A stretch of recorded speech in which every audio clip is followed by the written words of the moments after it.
Hi, I'm Diane Dayton with Cool Jazz Cafe. We're at the 26th annual Boscov's Berks Jazz Fest in Reading, Pennsylvania, catching up with the fabulous AndrewNeu. Thank you for taking time. Oh, glad to be here. This is a great festival, isn't it? It is a great festival. I think it's one of the best in the country, actually. It really is, and I see you around here involved in different things. The clinics are one of the things that you are heavily involved with. Well, you know, I'm a product of a public music education program. I have my big brother is a music teacher, my older sister, and I always felt it was a passion of mine to make sure that we give back too. You know, I love what I do. I'm a professional musician, and I realize that not every kid is going to be a professional musician, but we need people sitting in the seats too, people that appreciate what we do. And so I teach it at a college, and I also do the jazz program at a high school, and so I always try to stay connected with that.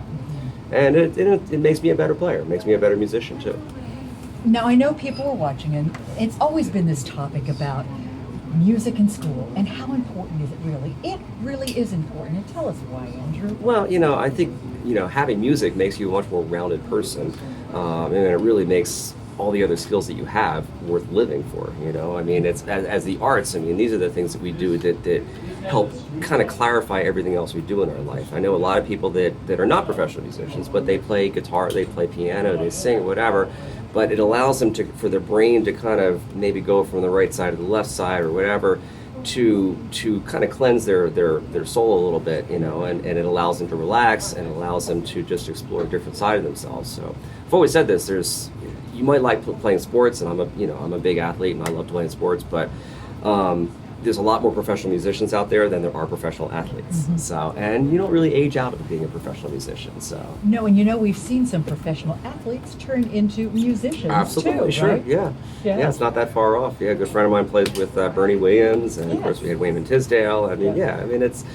I think there's certainly a similarity in terms of the discipline that goes into preparing yourself for a professional situation like that. I mean, the hundreds of thousands of hours that we spend preparing our instruments or perfecting your craft, whatever it happens to be. Oh yeah. Well, there's a lot. You've got the discipline we've talked about. There's mathematics. Oh, absolutely. There's so many different things that are connected with life skills and with other education subjects. Yeah, music definitely ties all of those things in there, because I mean it's an art form, so you have definitely the emotional perspective of that. You've got the physical, because there's muscle memory, there's breathing, there's moving air, the mathematics in terms of thinking harmony, music theory, rhythms. So it really covers a lot of the different skills that you would use in other subjects in school. As well as working together, once again, with a team and with other people. Gotta be a team player. Too. That's right. Yeah. Well, speaking of teams, big band is a big team. Sure, absolutely. Yeah, the jazz bands, I mean, for me, and I think a lot of people as students, their first introduction to playing jazz was playing in the jazz band, or it was called the dance band, or the stage band, or the big band, whatever they called it at the time. I think that was a lot of people's first introduction to it, because they didn't necessarily hear it on the radio all the time. They didn't necessarily see it out there at concerts or whatever. So, you know, it's always been a passion of mine. I've always been into writing music, and I've had a lot of charts that have been published now at this point, so you can play them. You know, you can order them online and you can play them, and that's kind of cool, because there's bands all over the world that are now playing them.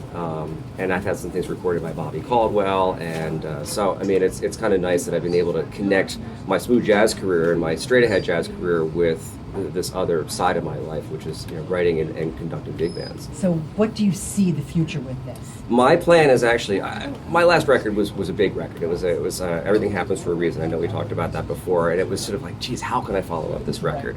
So my decision was to just, you know what, I want to do something that's equally passionate for me, and kind of maybe take it a little bit of a different direction. So I decided the next record is going to be a big band record, tie together a lot of these charts that I've been kind of pulling together over the years. And so I have a big band that's been rehearsing in Los Angeles, and we're going to be recording with them later in the spring. Wow. How many pieces? 17 pieces, with a few guest stars too. But we'll let you. They'll be a surprise. Yes, find out a little bit later Yeah. too. So music is such a big part of your life. What is it about music that has enhanced your life, that gives you this good life that you have? Well, you know, it was never a choice. I just found myself doing it to the exclusion of everything else. And I mean, it was a hobby, and it was something I did in my free time. It was something I did because I had to go to band practice or whatever. But then I realized that I started doing it outside of all these other things, and it became my career.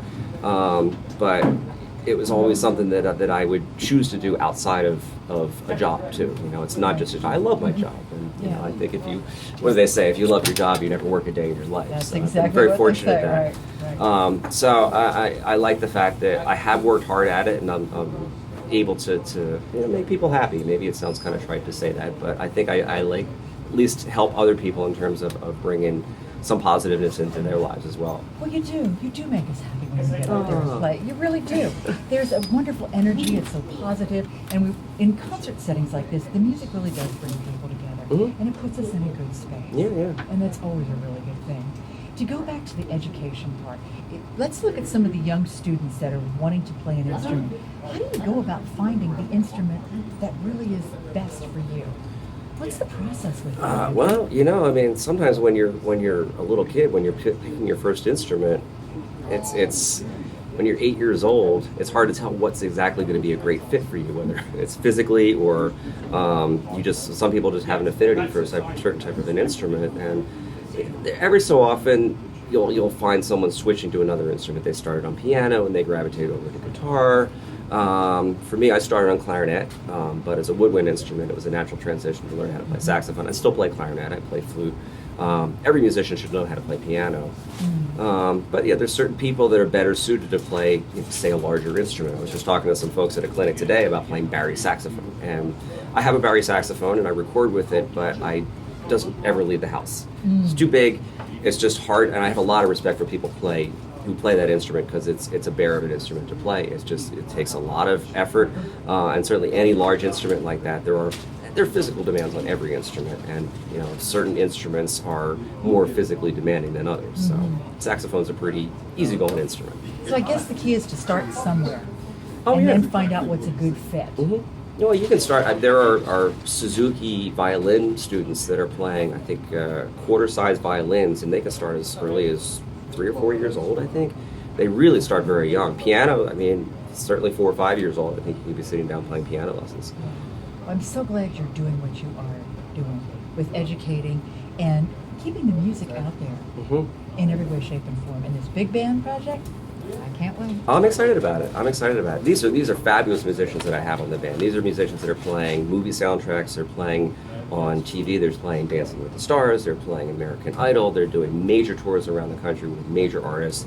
But we all come together in Los Angeles because that's where there's amazing musicians, and everyone on the band has the same kind of passion for that kind of music, and they believe in the project. So when do we think this project will come to fruition? We're looking for, our target is probably in the fall of 2016, so certainly by the end of the year. Excellent. Thank you so much for taking time Love it. today. Love it. Yeah, great to see you, Thank as you, Diane. always. Thank you. And we are coming to you once again from the 26th Annual Boscov's Berks Jazz Fest right here in Reading, Pennsylvania.